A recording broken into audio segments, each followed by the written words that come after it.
Olá pessoal, tudo bem? Vamos dar continuidade aqui às nossas aulas de história do segundo ano. Vamos continuar exatamente da onde a gente parou, né, no capítulo sobre a Revolução Francesa. Fazendo um resumo basicamente que a gente viu na aula passada, que na França, né, na época de 1789, chegou a um período em que a crise econômica e financeira que o reino passava, né, atingiu demais a população que não tinha mais dinheiro nem para comprar pão, para comer, e eles foram, como é que se diz, influenciados muito pela burguesia, que era uma classe que basicamente a gente tem que entender como os grandes comerciantes que ganharam muito dinheiro naquele período, mas que não tinham poder político como a nobreza e queriam esse poder político. Esses caras influenciaram muito o povo a ir às ruas, a lutar, né, a destituir o rei do cargo dele e de tomar o poder para o povo, tá? No início, o rei ele vai ter apenas os seus poderes limitados, mas depois ele vai acabar sendo tirado do poder, tá? Primeiro vai ser feita apenas uma constituição para limitar os poderes do rei, mas depois ele vai ser tirado do poder. E aí a gente terminou a aula passada vendo aqueles conceitos sobre direita, esquerda e centro, né? E ficou bem claro para a gente que isso aí surge na Revolução Francesa, onde a esquerda tem a ver com pessoas que são mais ligadas aos meios de ajuda ao povo, né? Meios mais radicais que queriam que houvesse mudanças, grandes mudanças na sociedade. De direita era o pessoal mais conservador, que não queria tantas mudanças assim, basicamente ligada ao pessoal da burguesia, e os de centro, que eram pessoas que iam para o lado de quem estava vencendo esse embate entre direita e esquerda. Então essa é a diferença entre direita, esquerda e centro, mas de uma maneira resumida eu expliquei bem melhor isso na aula passada, tá? Então, na aula de hoje, a gente vai ver o que acontece, né, depois nesse desenrolar da Revolução Francesa, que ela começa em 1789, mas ela se estende por 10 anos. Tá? Então, vamos ver o que estava acontecendo aqui nesse período, depois dessa Convenção Nacional. Vamos ver aqui. Ó. Quando a Convenção Nacional deu início a seus trabalhos em setembro de 1792, ela era comandada por uma maioria de deputados girondinos, que eram deputados da direita, tá? Os girondinos. Esses deputados procuraram elaborar propostas para a Constituição Republicana, enquanto os jacobinos tentavam efetivar mudanças no Estado francês. Todos eles diziam buscar soluções para os principais problemas da França: a dilapidação do tesouro público, as guerras externas e as revoltas internas. Em dezembro de 1792, a Convenção Girondina anunciou que iria julgar o rei deposto Luís XVI, que passou a ser chamado simplesmente de Luís Capeto. A Convenção o considerou culpado pelo crime de traição à nação, condenando-o à morte. Ele foi executado na guilhotina no início de 1793. Então, tudo aquilo que a gente viu na aula passada, né, resultou nisso daqui. Primeiro, o rei ele foi apenas destituído do poder, fizeram uma constituição, mas como ele articulou com os países vizinhos, principalmente a Prússia e a Áustria, para que eles viessem retomar o poder na França, né, e foi descoberta essa traição dele, né, aí ele foi julgado pela convenção e foi guilhotinado em praça pública. Está aqui uma gravura, né, que já é do século XIX, mas ela mostra como teria sido essa decapitação do rei em praça pública, tá? Continuando. Aí tem a Convenção Montanhesa. Acompanhem aqui comigo. Ó. A Constituição Republicana tratava principalmente de questões jurídicas e políticas, como os direitos naturais e o sistema eleitoral. Como muitas das questões sociais e econômicas não foram consideradas, a população pobre permaneceu nas péssimas condições em que se encontrava antes da Revolução. Isso intensificou o anseio dos jacobinos e dos sans-culottes por mudanças mais significativas no Estado francês. Então a gente tem que entender que assim que o rei foi decapitado e que se deram os trabalhos para se iniciar essa República Francesa, ou seja, um governo, né, republicano, né, que não vai ter mais um rei que vai comandar, quem toma a dianteira nessa convenção são os membros da direita, né, que eram os girondinos. E eles não se preocupam em melhorar a vida da população pobre. Então, a população pobre, que antes da Revolução estava passando muita fome, muitas dificuldades, né? O símbolo dessa população também eram os sans-culottes, que eram os caras que não tinham calças, né? Que é isso que quer dizer sans-culottes, porque os nobres tinham umas calças, né? Que vinham até o joelho e umas meias, isso ajudava a determinar quem era nobre ou não na sociedade. Os sans-culottes só tinham uma roupa lá, muito mal feita, que dava para identificar quem eram os pobres e quem eram os ricos, tá bom? Continuando, ó. As tentativas dos governos anteriores de recuperar a economia da França foram infrutíferas. A grande quantidade de assignats no mercado, associada à sua especulação e à falsificação, provocou a sua desvalorização. Com a moeda desvalorizada, uma grande inflação assolou o mercado, elevando os preços dos produtos primários como os alimentos. Vendo suas condições piorarem, os sans-culottes estabeleceram uma aliança duradoura com os jacobinos. Em junho de 1793, eles tomaram o poder da convenção e prenderam os deputados girondinos. Então, esses deputados da direita ligados à burguesia não conseguiram melhorar a situação para o povo, que se uniu aos jacobinos. A gente tem que entender que os jacobinos, muitos deles eram membros da nobreza, né, ou da burguesia, só que eles eram radicais, eles tinham pensamentos de melhorar a vida do povo. Então o povo se alia a esses caras e aí eles tomam o poder da convenção e prendem os deputados de direita, tá? E aí vai ter início a um governo mais para a esquerda durante a Revolução Francesa. Vamos lá. Os jacobinos aumentaram o radicalismo da convenção. Ainda em junho de 1793, eles promulgaram a Constituição Republicana, que instituiu o sufrágio universal e ampliou os direitos sociais, estabelecendo que o direito à propriedade privada estava subordinado ao direito à liberdade e à segurança. Então, eles vão promulgar a Constituição é o quê? É estabelecer uma novo conjunto de leis e regras para a sociedade, que é a Constituição. Que nela o principal vai ser o sufrágio universal, ou seja, o voto de todos, todos iam poder votar. E a propriedade privada ela estaria ligada, né, subordinada ao direito à liberdade e à segurança. Então, não ia ser um direito totalmente inalienável a propriedade privada. No entanto, os deputados não chegaram a adotar de fato a Constituição Republicana, justificando que o estado de guerra da França tornava necessário um poder mais autoritário. Tá? Continuando, galera. Até então, a liderança de Danton e Marat vinha se destacando. Porém, em pouco tempo, os montanheses Robespierre e Saint-Just impuseram radicalismo extremo à revolução. Durante a Convenção Montanhesa, por exemplo, eles ampliaram a importância dos comitês, órgãos que auxiliavam o poder executivo. Os chamados comitês revolucionários tinham o poder de executar qualquer ação que fosse considerada necessária para manter as modificações implementadas pela Revolução em toda a França. Em junho de 1793, os comitês foram centralizados no Comitê de Salvação Pública, liderado por Robespierre. Basicamente, o que foi que aconteceu? Esses caras aqui da esquerda, né, o Danton, o Marat, e depois os mais radicais, né, que era o Saint-Just e o Robespierre, eles eram daquela parte alta lá da Câmara dos Deputados, né, que eram os montanheses. E esses caras eram os que queriam grandes mudanças. Eles vão tomar o poder em 1793 e na cabeça deles eles deveriam ser muito autoritários, porque só assim eles poderiam impedir que qualquer ideia, né, que fosse contra o povo viesse a aparecer de novo nessas convenções. E aí eles vão tomar, né, o poder e vão criar o Comitê de Salvação Pública, que dava plenos poderes para esses caras, para eles serem altamente autoritários, né? E aí é o que vai começar o período chamado de período do terror também, porque eles vão perseguir qualquer pessoa que fosse considerada inimigo da revolução. Vamos ver aqui, ó, como é que foi essa reforma dos montanheses, ó. Uma das justificativas para a radicalização empreendida pelos jacobinos era a necessidade de salvar a nação dos invasores estrangeiros.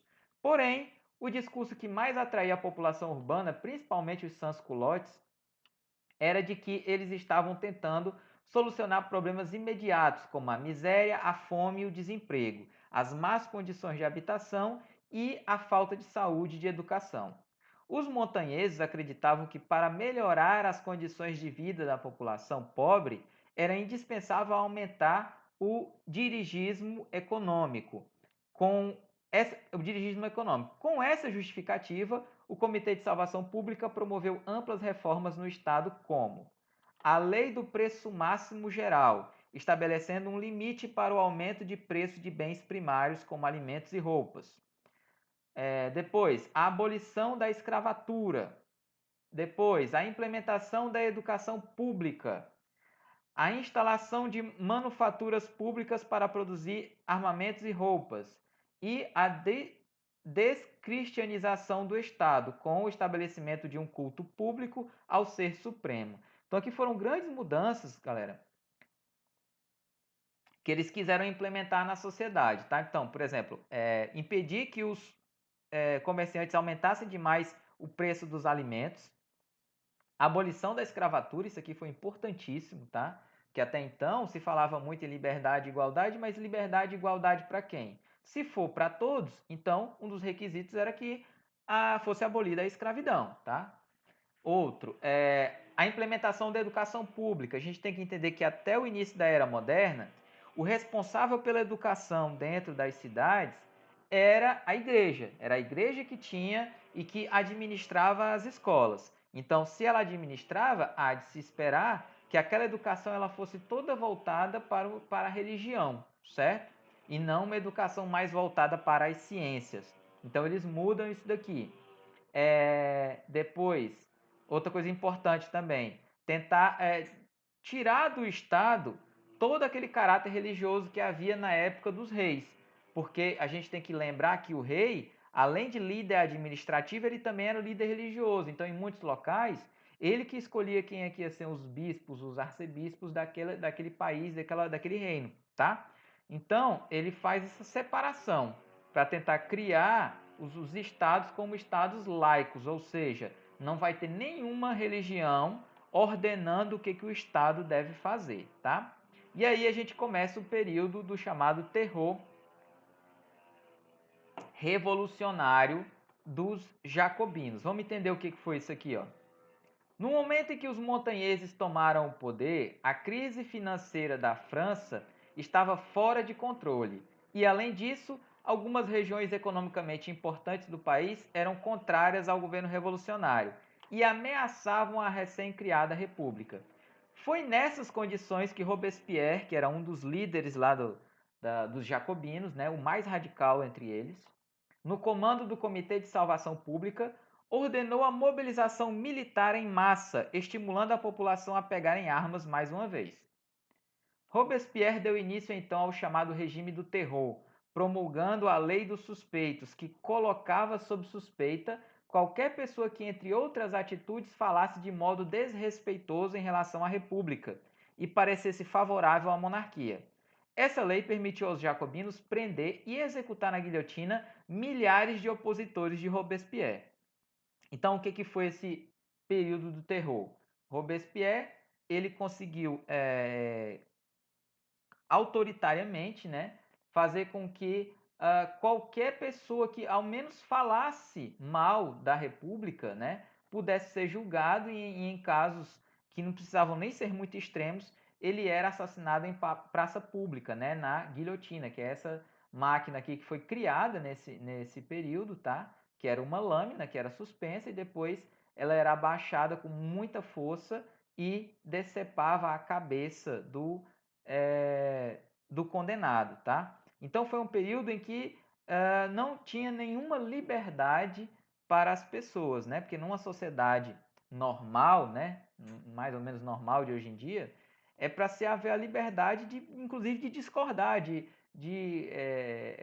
posições políticas e outras coisas. Mas aqui o Robespierre, né, ele acaba instaurando esse terror com a justificativa de impedir com que a França voltasse a ser uma monarquia dominada pelos reis, tá? Continuando, o terror branco da reação termidoriana. Aproveitando-se da situação de desconfiança geral em relação ao regime de terror de Robespierre, os girondinos, que eram aqueles de direita que governaram no começo, mas depois foram retirados pelos jacobinos, retomaram o controle da convenção.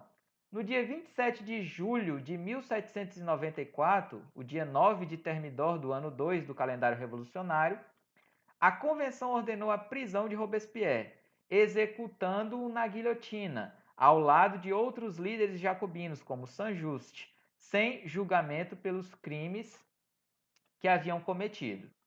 Novamente sob o controle dos girondinos, a convenção promoveu a reação termidoriana, desarmando a população, o que possibilitou uma vingança generalizada contra os jacobinos e seus partidários. Dessa reação, conhecida como Terror Branco, participaram monarquistas e simpatizantes da Igreja, contra-revolucionários, além de girondinos membros da reação termidoriana. Então foi um toma lá da cá nesse período aqui da Revolução. A direita tomou o poder no começo, depois a esquerda tomou e perseguiu esses membros da direita, e depois ela foi de novo, esse poder foi tomado pela direita, que perseguiu esses jacobinos e matou vários deles na guilhotina também, né? Então ficou essa disputa entre direita e esquerda. E aqui a gente tem a definição da guilhotina, né? Que é essa máquina aqui, ó. Instrumento utilizado para decapitar, a guilhotina foi aprimorada na época da Revolução Francesa. O objetivo desse aperfeiçoamento era tornar a execução do condenado mais rápida e indolor, vista que os suplícios aplicados na época do antigo regime tinham como objetivo provocar dores intensas e uma morte lenta. Além disso, a decapitação era vista naquela época como uma forma nobre de morrer. A guilhotina tornou-se um símbolo da Revolução, e a pena de morte por esse instrumento vigorou na França muitos anos após a Revolução, sendo abolida pelo governo francês somente em 1981.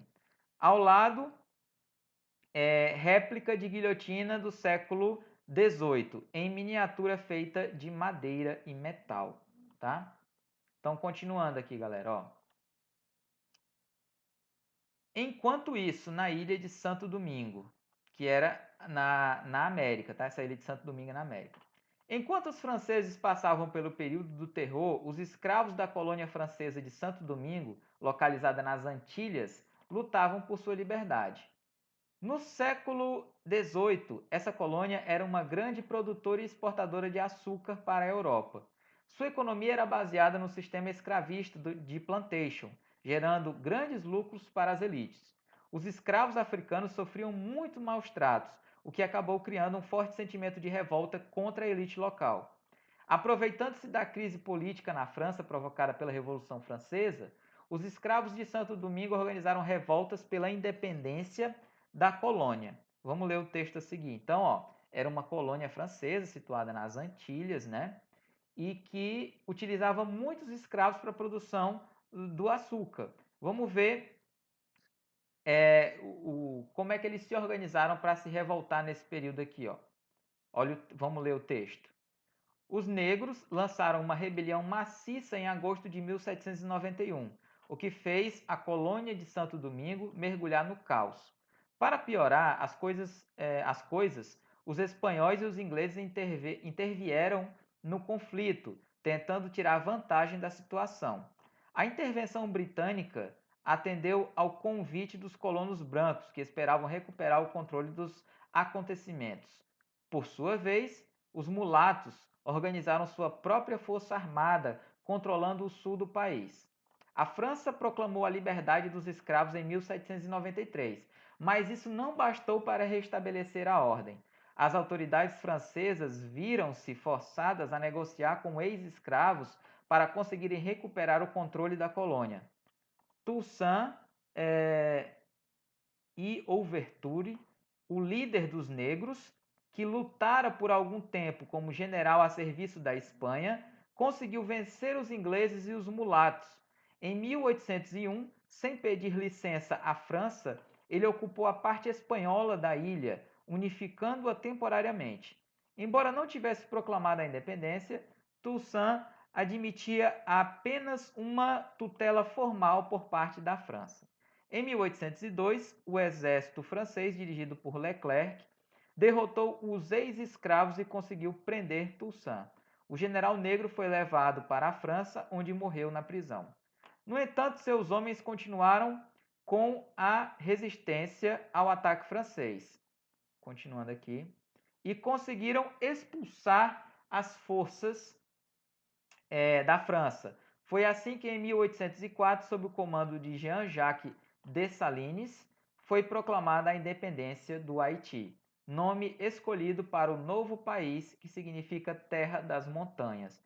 Então, isso aqui é muito importante, tá, galera? Que foi uma das primeiras revoltas escravas a acontecer, né, nas Américas, e ela serviu como influência para vários outros países, que, por exemplo, no Brasil, os donos de terra morriam de medo que acontecesse aqui o que aconteceu no Haiti, certo? Uma revolução onde os negros foram lá, tomaram o poder da ilha. Então ela passou a se tornar uma ilha com o comando, né, da população escrava. Então isso causava muito medo nos donos de terra aqui no Brasil. Então foi uma influência muito grande aqui nas Américas, tá? E isso tudo foi influência da Revolução Francesa. Continuando aqui, galera. Essa parte aqui é interessante, que mostra que os líderes da Revolução Francesa, eles queriam modificar tudo nessa estrutura que eles iriam criar agora com a República, inclusive o calendário. Foi criado, né, nessa época o calendário revolucionário. Vamos entender aqui como é que ele funcionava. Ó. Após a proclamação da República da França em 1792, a maneira com que os franceses contavam o tempo passou por mudanças. Os revolucionários implantaram um novo calendário, chamado de calendário revolucionário, que vigorou de setembro de 1792 a janeiro de 1806, quando Napoleão Bonaparte restabeleceu o calendário gregoriano, certo? Que é o calendário que nós utilizamos. Continuando, ó, o calendário revolucionário tinha como finalidade suprimir as festas religiosas e as antigas datas comemorativas do antigo regime. Ao introduzi-lo, a convenção estipulou a data da proclamação da República, o dia 22 de setembro, como o primeiro dia do ano. Basicamente, o que eles queriam fazer? Fazer um calendário cívico, certo? Que as questões que iriam ser comemoradas nesse calendário seriam as datas cívicas, né? Dia da proclamação da República, dia da independência e tal, e assim por diante. E eles iriam excluir as datas religiosas desse calendário. Por exemplo, no nosso calendário, a gente tem vários feriados nacionais que são religiosos. Então, tem o dia da padroeira do Brasil, no estado tem o dia da padroeira do estado, né? Então, são vários feriados religiosos, a Páscoa e Natal e assim por diante. E a intenção deles era acabar com isso. Continuando.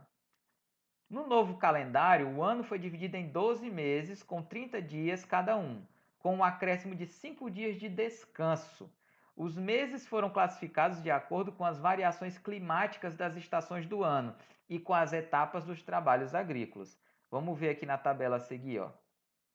A gente tem aqui as estações do ano, né? Então você tem outono, inverno, primavera e verão. E aí os meses que eles criaram, ó.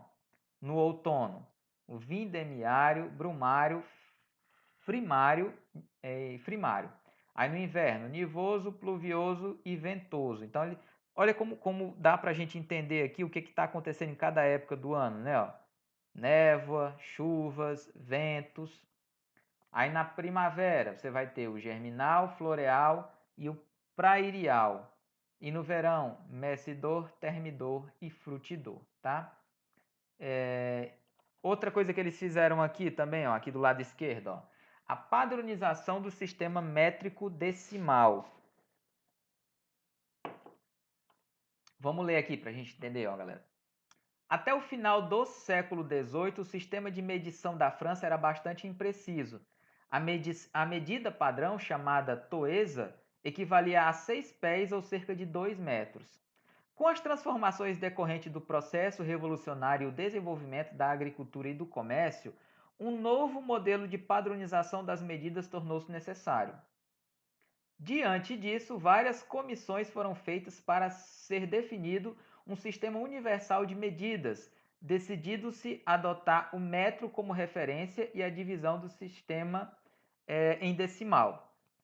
Em 1795 foi sancionada uma lei que aprovava o sistema métrico decimal em toda a França.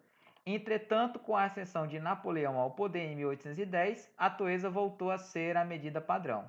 Apenas em 1840 o sistema decimal voltou a vigorar em toda a França.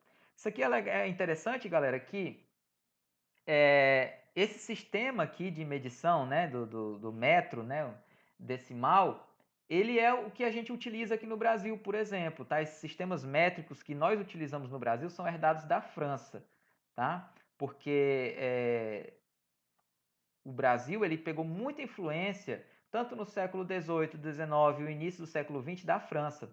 A França ela era a referência para o mundo em termos culturais até o início do século XX. Só da metade do século XX para cá é que essa influência francesa ela migrou da França para os Estados Unidos, tá bom?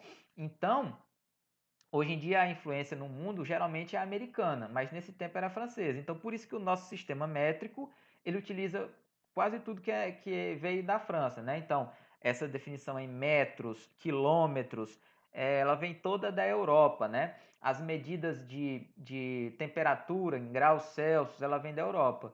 Os Estados Unidos, por exemplo, ele usa um sistema métrico totalmente diferente do nosso, né? Lá eles não usam os metros, eles usam as jardas, eles não usam a temperatura, eles não usam graus Celsius, eles usam Fahrenheit e assim por diante. Então, o sistema métrico deles é totalmente diferente do nosso. Nesse período também vai surgir, né, nessa nova fase da Revolução Francesa, vai surgir o diretório. Vamos entender aqui o que era esse diretório. Depois da morte de Robespierre, os girondinos retomaram o controle da Revolução e elaboraram uma nova Constituição, promulgada em 1795. De acordo com essa Constituição, o poder executivo foi transformado em um diretório, que substituiu a Convenção, composto por 5 diretores e 8 ministros. A elaboração das leis, ou seja, poder legislativo, cabia a 2 assembleias, o Conselho dos 500 e o Conselho dos Anciãos. Basicamente, o que foi que eles fizeram? Eles dividiram aqueles poderes, né, executivo, legislativo, né? Aqui ele nem fala do judiciário, fala mais do executivo e do legislativo, e escolheram entre eles, né, entre esse corpo dos girondinos, os mais importantes para serem os diretores, né? Por isso que era o nome, o diretório. Eles eram os diretores que iam organizar aqui o Estado, principalmente a administração do Estado. Continuando, ó. Durante a existência do diretório, a França passou por um período de instabilidade interna. Os girondinos que estavam no poder precisaram lutar contra uma grave crise econômica e contra as sucessivas tentativas de golpe por parte da esquerda jacobina.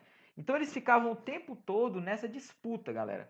No início, a direita tomou o poder. Depois os jacobinos foram lá e tiraram ele. Nesse momento aqui que a gente está estudando, já foi a retomada dos membros da direita, né, dos girondinos.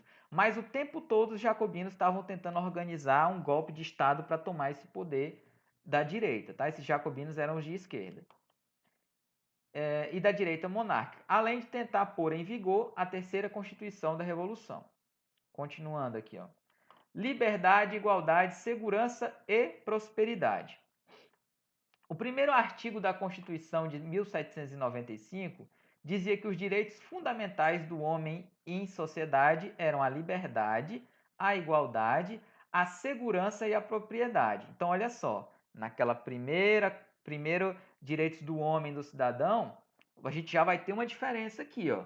Nessa Constituição feita pelos membros da direita, ele coloca que os direitos da sociedade são liberdade, igualdade, tá? Então não vai ter mais aquela diferença entre nobres e outras classes, e isso era importantíssimo para eles, porque os membros da Gironda, né, esses girondinos, eles eram burgueses. Então eles não podiam ter diferença de classes porque eles não eram nobres, então eles não podiam ter os privilégios se houvesse diferença de classe, tá? Então por isso que eles garantiram isso daqui. Outra coisa, segurança e a propriedade privada. Então, garantir que uma pessoa pudesse ter direito a ser dono de terras e garantir isso pela lei, tá? Lembrando que na época dos reis, tudo num reino pertencia ao rei. O cara só tinha a posse ali da terra. Se o rei quisesse chegar lá e tomar as terras dele, ele podia, tá? Vamos lá, continuando. Isso tinha nítidas características burguesas. Essa Constituição fortaleceu a importância da propriedade na sociedade francesa, possibilitando aos proprietários burgueses mais direitos e maior participação política, ou seja, quem tinha mais terras, quem era dono de terras, tinha mais poder e mais participação política. Continuando. Essa Constituição também suprimiu o voto universal. Lembra que os jacobinos, os de esquerda, eles estipularam um sufrágio universal. Aqui eles já vão recuar disso. A gente tem que lembrar que esses caras da direita, eles eram conservadores, então eles não queriam mudanças radicais como os da esquerda, né? Suprimiu o voto universal para homens e maiores de 21 anos de idade, restabelecendo o voto censitário, ou seja, proibindo a participação de grande parte da população que por várias vezes revoltou-se contra o novo regime de governo. Então, só quem podia votar era quem tinha mais de 21 anos e tinha uma determinada renda, né, um determinado dinheiro. Era isso que era o voto censitário. Continuando. A conspiração dos iguais. Em 1796, uma conspiração liderada por François Babeuf planejava dar continuidade ao movimento revolucionário radical na França. A conspiração dos iguais, como ficou conhecida, tinha como objetivo alcançar a igualdade perfeita e o bem comum entre os seres humanos. Os participantes dessa conspiração, no entanto, não ambicionavam somente igualdade de direitos perante a lei, mas também igualdade nas condições da vida. Para Babeuf, só se poderia alcançar a verdadeira igualdade com a eliminação da propriedade privada. Esse cara aqui era um dos caras mais radicais assim da esquerda, porque ele queria mudanças radicais e que não houvesse essa questão da propriedade privada. Ele achava que se não houvesse propriedade privada, haveria mais igualdade, né, entre as pessoas. Continuando, o fortalecimento do exército, aqui para a gente encerrar essa parte. O exército francês, favorecido pelo alistamento em massa promovido anteriormente e fortalecido com a vitória sobre os exércitos estrangeiros que tentaram acabar com a Revolução, passou a combater as numerosas revoltas contra o novo governo. Ao reprimir essas revoltas, o exército francês gradualmente se fortaleceu. Então, a gente tem que entender que durante todo esse período da Revolução, o exército ele vai ser importantíssimo, porque lembram que países estrangeiros queriam invadir a França para acabar com essa revolução, dar de volta o poder à família real francesa, porque eles tinham medo que essas ideias se espalhassem para os próprios países deles. Então, a Áustria, a Prússia e outros países ali da Europa tinham medo de que, não, se essa ideia de revolução vier para cá, o próximo a cair sou eu, que sou o rei da Áustria, da Prússia e assim por diante. Então, durante a Revolução, os membros dos comitês que organizaram a Revolução deram muita força para o exército. O exército se fortaleceu demais durante esse período. E depois eles vão ver que isso aqui, né, no fundo, acabou acarretando numa outra coisa que eles não esperavam, tá? Vamos ver aqui, ó. Com o fortalecimento das forças armadas, os generais foram estimulados a empreender novas guerras de conquista. Eles estenderam as fronteiras da França, conquistando territórios na Holanda, Suíça, Espanha e Itália. Então eles foram influenciados a expandir a revolução, tomar outros territórios, que o exército francês era muito forte, para que expandisse essa revolução para outros territórios, tá? Vamos ver o que isso aqui vai dar. O general que teve maior destaque nessas invasões e no controle das revoltas internas foi Napoleão Bonaparte. Ele foi encarregado de comandar o recém-formado Exército do Oriente, que partiu para o Egito com o objetivo de criar obstáculos aos negócios britânicos no Mediterrâneo. A gente tem que lembrar que também nesse período ainda estava em vigor guerras seculares entre França e Inglaterra. Eles eram inimigos já há séculos.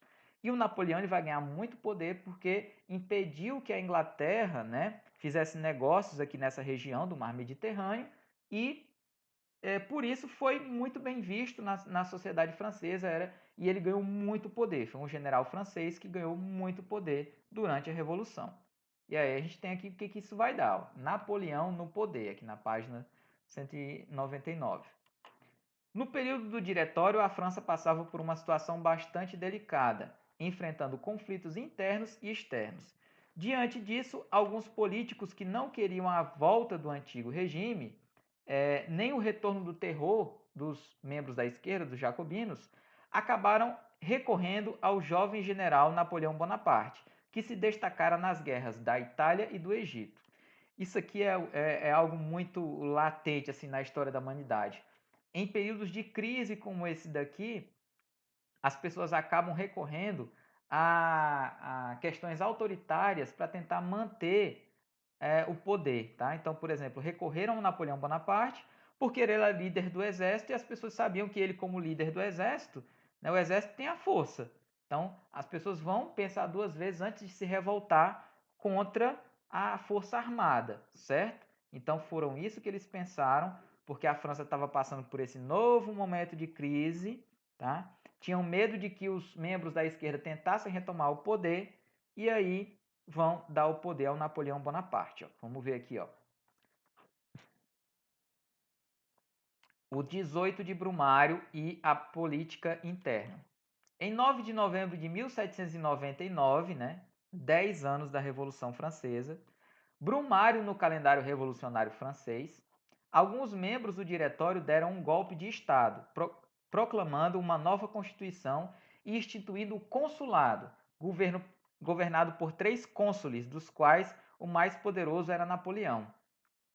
Isso aqui, galera, foi meio que aquilo que a gente estava falando antes, né, uma forma de dar o poder aos militares para que eles comandem a França para evitar que os membros da esquerda tentassem retomar o poder. E eles criam uma forma de governo consulado que a gente viu no primeiro ano na Roma Antiga.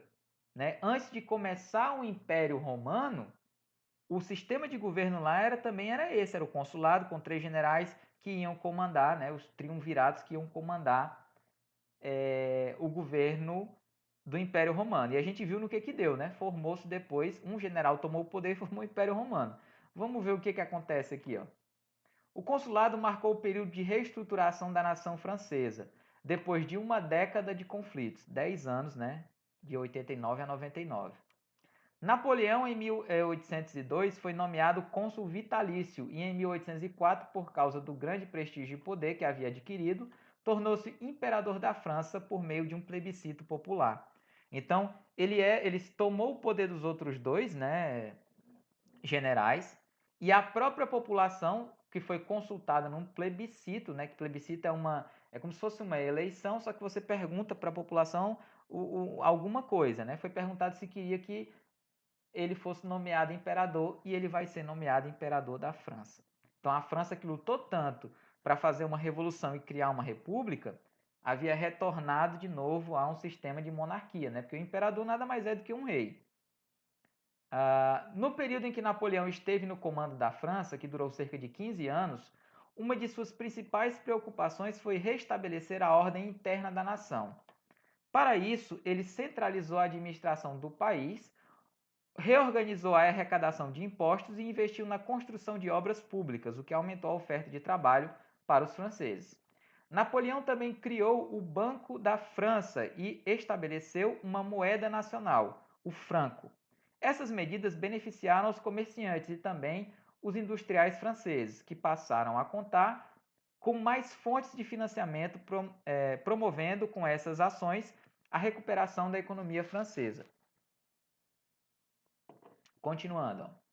Como Napoleão não restabeleceu os privilégios feudais, ele manteve a desapropriação das terras da aristocracia e da igreja feita pelos revolucionários, ganhando o apoio das massas camponesas. Então, olha só, ele tomou o poder, ele se tornou imperador da França, mas ele não voltou à estrutura que havia antes, que era dos nobres, né, dos privilégios que eles tinham, da escravidão. Então ele manteve aquela estrutura com a diferença de que ele era o imperador e era ele que ia mandar, mas ele levava muito as questões da revolução. Isso fez com que a população, né, o adorasse, certo? Continuando. Apesar de manter o confisco dos bens do clero, né, que é dos membros da igreja, Napoleão negociou uma reconciliação, comprometendo-se a não interferir no culto católico, desde que o clero não interferisse na ordem pública, certo?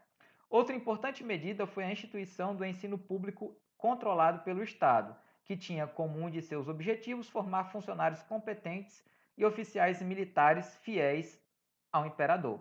Então, ele manteve grande parte do que foi adquirido na Revolução Francesa. Ele só tomou foi esse poder para ele, não ia ter mais um comitê, um diretório que ia organizar o Estado. Tudo ia ficar centralizado na figura do Napoleão, tá? Uma coisa importante aqui desse período foi o Código Napoleônico. Vamos entender o que era esse Código Napoleônico? Elaborado em 1804, o Código Civil francês, também conhecido como Código Napoleônico, fortaleceu os poderes da burguesia. Então, o Napoleão ele era um legítimo representante dessa burguesia.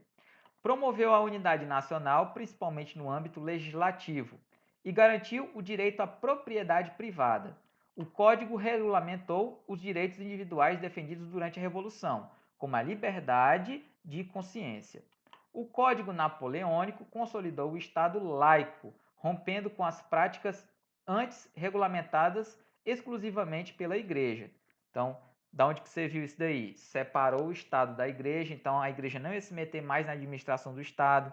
Educação agora ia ser dever do Estado, não mais da Igreja, como é hoje em dia, por exemplo, no Brasil, né? Educação é do governo do Estado, não é a Igreja que faz escolas, tá?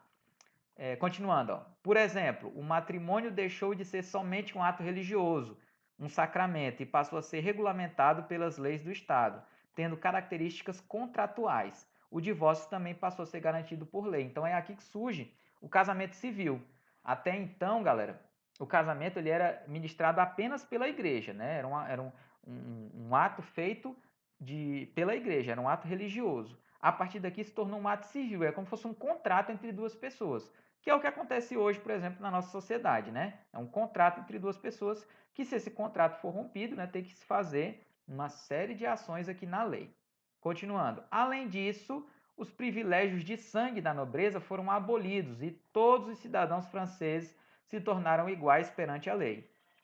O Código, por outro lado, proibia a organização de sindicatos e de greves ou de manifestações políticas contra o governo e mantinha a mulher em uma posição de inferioridade ao marido, tanto no casamento como no divórcio, tá? Então essas aqui foram as principais leis desse Código Civil francês, feito pelo Napoleão em 1804.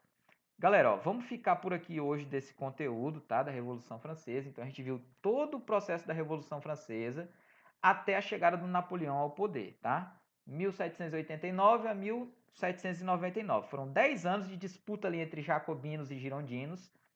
E no final desse período de 10 anos, em 1799, quem chega ao poder é um militar, um Napoleão, que vai criar o Império da França e ele vai ser proclamado como imperador.